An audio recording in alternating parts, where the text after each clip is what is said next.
नमस्ते दोस्तों। ये एकीकरण से संबंधित मैंने फुल वीडियो अपलोड कर दिया है अभी, और उससे संबंधित ये शॉर्ट में मैंने आपको समझाने के लिए एक डायग्राम बनाया है। तो इसको आप ज़रूर समझें। यहाँ से इस डायग्राम को समझ लोगे तो आपको जो पूरा थ्योरी पढ़ा है वो सारा समझ में आ जाएगा आपके, ठीक है। लेकिन उसको जिसने नहीं पढ़ा है वो मैं आपको कमेंट बॉक्स में लिंक दे दूँगा वीडियो को, वहाँ से आप उस वीडियो को देख लेना, फुल वीडियो को, ठीक है। स्टार्ट करते हैं।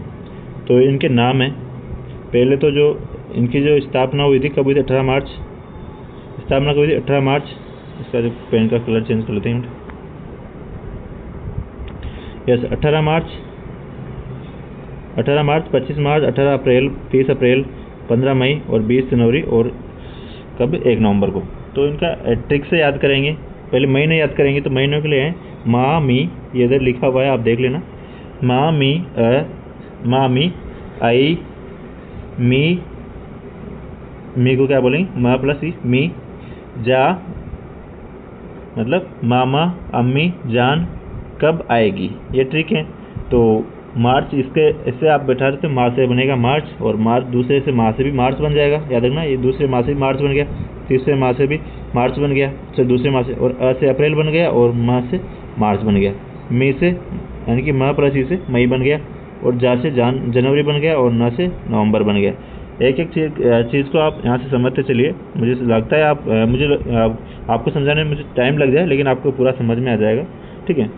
तो ये पहली ट्रिक होगी। इसमें पहला काम हो गया, इसे अपन को महीना और तारीख याद हो जाएगी। तो महीना याद करने के लिए आप याद करना कि 18, 25, 18, 30, 15, 26, 1। 18, 25, 18, 30, 15, 26, 1।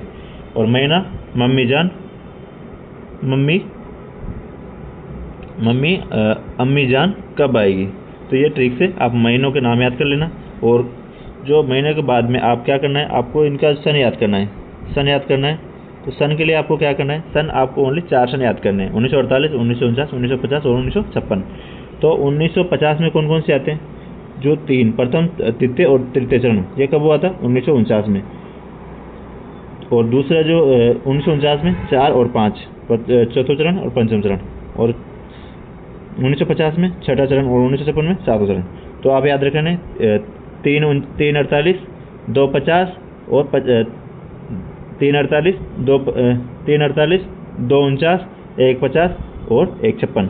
तो ऐसे याद रखेंगे 348, यानी कि 3 जो प्रथम के 3 थे 48 में, और दूसरे दो थे बाद में, 3 के बाद में 4 और 5 जो 49 में, और उसके बाद में 1950 में छठा चरण, और सातवां चरण 1956 में, ठीक है। क्या पता आपको मेरी ट्रिक समझ में आ रही है या नहीं आ रही है, लेकिन आप कमेंट करके जरूर बताना इस चीज़ को। मैं कोशिश करता हूँ जितना समझाने की समझा पाऊँ आपको, क्योंकि अलग से स्लाइड बनाऊंगा तो समझ, लेकिन डायग्राम बनाना बहुत भारी पड़ जाता है फिर, ठीक है। तो आगे देखते हैं। अपन ने देख लिया महीनों के नाम देख लिए, तारीख देख ली, और सन देख लिया। तो अपन सन, तो इनको एक एक को जोड़ते चलेंगे अब।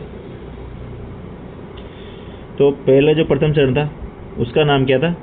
मत्स्य संघ। याद रखना, दिख नहीं रहा होगा आपको। मत्स्य संघ प्रथम चरण का नाम था। और मत्स्य चरण के जो रियासतें कौन कौन सी थी? अलवर, भरतपुर, करौली और धौलपुर जो प्रथम चरण में रियासतें थी, याद रखना इसको। और कब हुआ था? 18 मार्च 1948 को। 18 मार्च 1948 को प्रथम चरण की स्थापना हुई थी मत्स्य संघ के रूप में, और इसमें रियासतें अलवर, भरतपुर, करौली और धौलपुर थी। नेक्स्ट दूसरा चरण, जिसमें क्या है? पूर्व राजस्थान संघ की स्थापना हुई थी दूसरे चरण में। और दूसरे चरण में जो पूर्व राजस्थान संघ की स्थापना हुई, और इसमें रियासतें कौन कौन सी थी? तो रियासतें थी इसमें बाबू जाड़ू, किको, पसाटो। ये इसके ट्रिक है, आप इसको याद कर लेना। बाबू जाड़ू, किको, पसाटो। और प्रथम चरण की ABCD याद रख लेना। तो अलवर, भरतपुर, करौली और धौलपुर प्रथम चरण याद हो जाएगा। और द्वितीय चरण में बाबू जाड़ू, किको, पसाटो। तो बाबू मतलब बांसवाड़ा, बूंदी, झालावाड़, डूंगरपुर, किशनगढ़, कोटा, प्रतापगढ़, शाहपुरा और टोंक। ये इससे सारी हो जाएगा। नाम याद रखना। ये बा का मतलब बांसवाड़ा, बू का मतलब बूंदी, चा का मतलब झालावाड़, डू का मतलब डूंगरपुर, की का मतलब किशनगढ़, कोहरा का मतलब को का मतलब कोटा, प्र का मतलब प्रतापगढ़, सा का मतलब शाहपुरा और टोंक का मतलब टोंक।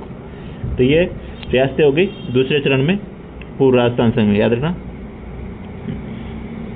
तो कितनी रियासतें? प्रथम चरण में 4 रियासतें थी, दूसरे चरण में 9 रियासतें हो गई, ठीक है। 9 रियासतें हो गई दूसरे चरण में। और आगे देखते हैं जो तीसरा चरण था, कौन सा? संयुक्त राजस्थान। तीसरा चरण कौन सा था? संयुक्त राजस्थान। तो संयुक्त राजस्थान में कौन? उदयपुर को जोड़ा गया था। तो उदयपुर प्लस 9 रियासतें।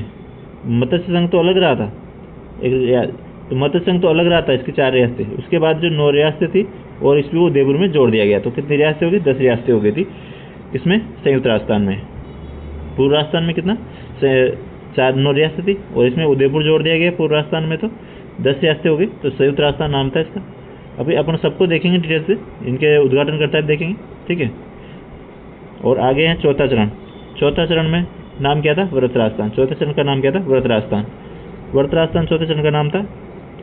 और आपको याद होना चाहिए कि तीनों की स्थापना जो हुई थी 1948 में हुई थी। प्रथम चरण की 18 मार्च 1948 को, द्वितीय चरण की 25 मार्च 1948 को और तृतीय चरण की 18 अप्रैल 1948 को। तो आप याद रखना 18, 25, 18। तो ये प्रथम 1948 वाले 3 याद हो जाएंगे आपको, 18, 25, 18, 30, 15, 26, 1। दूसरा याद कर लेना 30, 15 और 26, 1। तो चौथा चरण है व्रत राजस्थान। व्रत राजस्थान में JB यानी कि जयपुर, जोधपुर, जैसलमेर और बीकानेर 4 रियासतें आएगी। JB, जयपुर, जोधपुर, जैसलमेर और बीकानेर। तो इसमें कितनी होगी? 10 और 4 कितनी? 14 रियासतें होगी टोटल, ठीक है। अब पांचवा चरण। तो पांचवें चरण का नाम क्या था? संयुक्त व्रत राजस्थान। तो संयुक्त व्रत राजस्थान में कितनी रियासतें टोटल? इसमें क्या है? मत्स्य संघ की जो 4 रियासतें थी उसको भी जोड़ लिया गया था। 14 और 4 कितने होगी? 18 रियासतें हो गई थी। इसमें कितनी रियासतें? 18 रियासतें हो गई थी। 18 रियासतें होगी, तो इसमें संयुक्त व्रत राजस्थान, इसका नाम रखा था संयुक्त व्रत राजस्थान। उसके बाद में छठा चरण में सिरोही को जोड़ा गया, तो 18 और 1 19 रियासतें हो गई थी। 19 रियासतें, इसका नाम क्या रखा? संयुक्त राजस्थान। छठे चरण का क्या नाम रखा था? संयुक्त राजस्थान।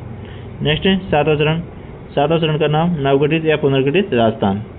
नवगठित या पुनर्गठित राजस्थान रखा था, और इसमें मेरवाड़ा, अजमेर मेरवाड़ा और आबू सुनील टप्पा जो ठिकाने थे उनको इसमें जोड़ा गया था लास्ट में, सबसे अंतिम चरण में, ठीक है। तो अब ये देख लेते हैं इनके जो उद्घाटनकर्ता और PM प्रधानमंत्री।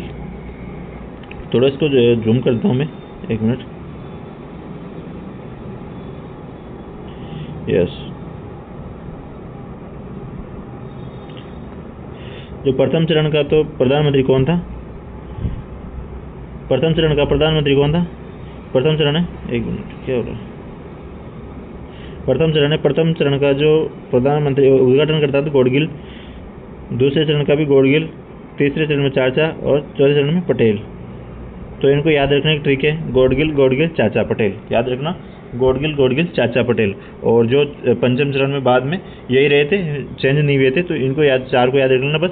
प्रथम चरण, दूसरे चरण और तृतीय चरण और चतुर्थ चरण। तो गौडगिल चाचा पटेल याद रख लेना, इससे आपको सारे उद्घाटन करता याद हो जाएंगे। गौडगिल, अभी मैं इनका पूरा नाम भी आपको बता दूंगा।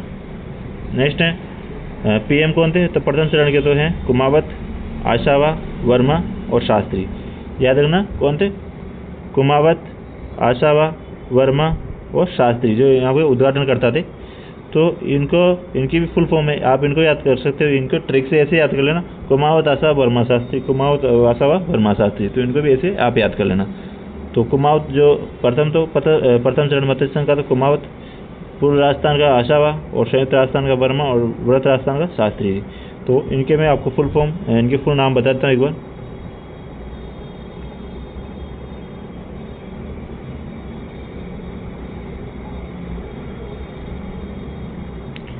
इनके पूरे नाम देख लीजिए आप।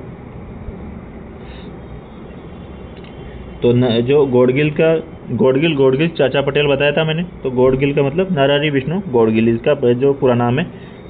और तो प्रथम चरण और द्वितीय चरण में कौन था? नरहरि, जो सेम ही है, नरहरि विष्णु गौडगिल। तो गौडगिल चाचा पटेल।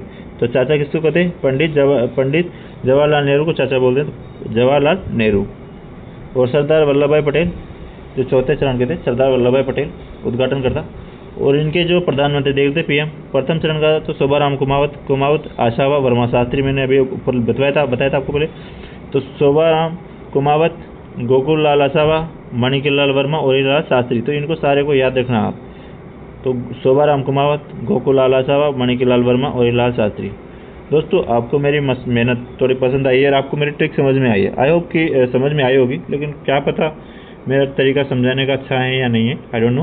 पर अगर आपको समझ में आया है तो आप कमेंट ज़रूर कीजिएगा, और आपको समझ में नहीं आया आप बोलो कि थोड़ा सा इसको और अच्छे से समझाओ, तो मैं दोबारा इसमें वीडियो बना के आपको अपलोड कर दूँगा। तो आप बस कमेंट ज़रूर करना, आपको समझ में आया नहीं आया, या फिर इसकी जो दोनों स्लाइड लास्ट में अभी मैंने लगाया आपके लिए, इनकी PDF चाहिए तो इनके फ़ोटो वगैरह चाहिए तो मैं आपको प्रोवाइड करवा दूंगा, आप कमेंट कर देना।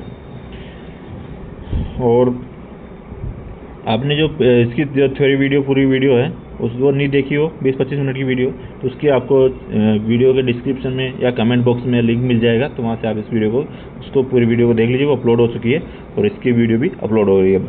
ठीक है, जय हिंद जय भारत दोस्तों।